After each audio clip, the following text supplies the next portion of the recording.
क्यों है 108 संख्या इतनी पवित्र? व्यक्ति के चंचल मन को अपने नियंत्रण में रखने के लिए हमारे धर्मशास्त्रों में विभिन्न उपाय बताए गए हैं, जिनमें सबसे प्रमुख अंग है एक माला का उपयोग। माला का निर्माण 108 बनकों से होता है।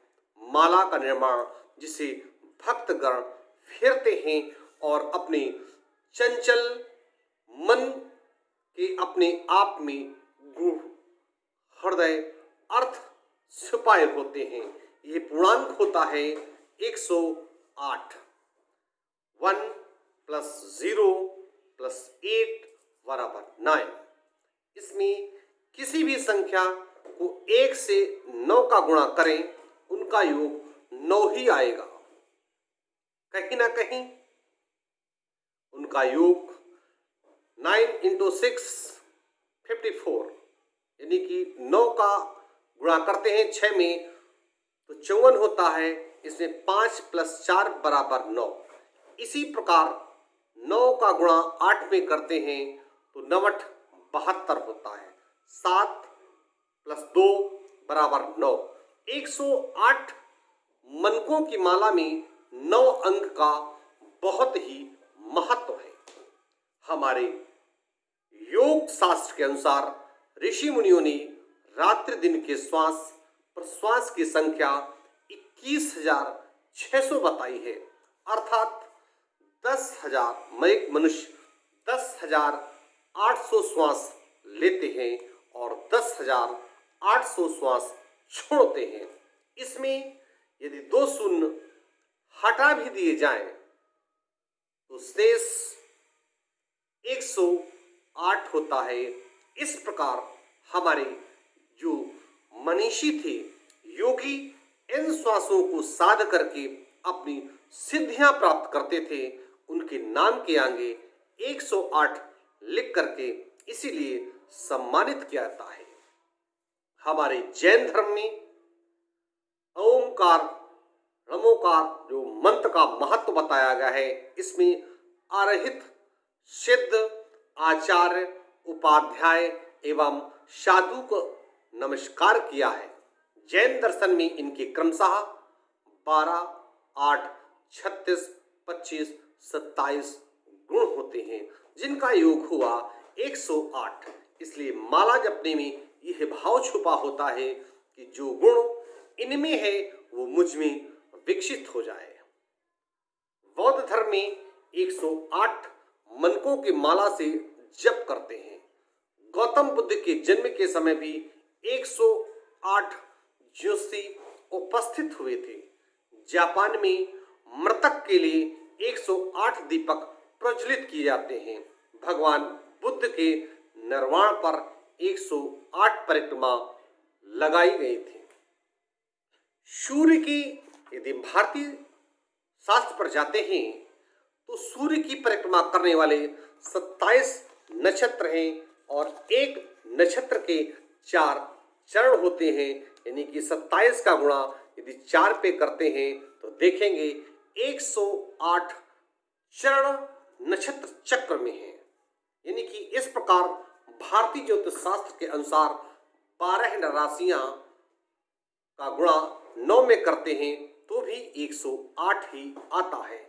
इसी तरह सत्यपथ ब्राह्मण के अनुसार 360 दिनों का एक वर्ष माना जाता है और एक दिन रात्र में 30 मुहूर्त होते हैं।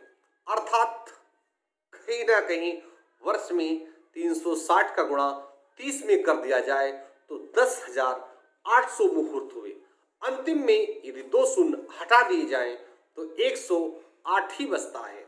हमारे धर्मशास्त्रों में ब्रह्मा का बहुत महत्व है, जिसमें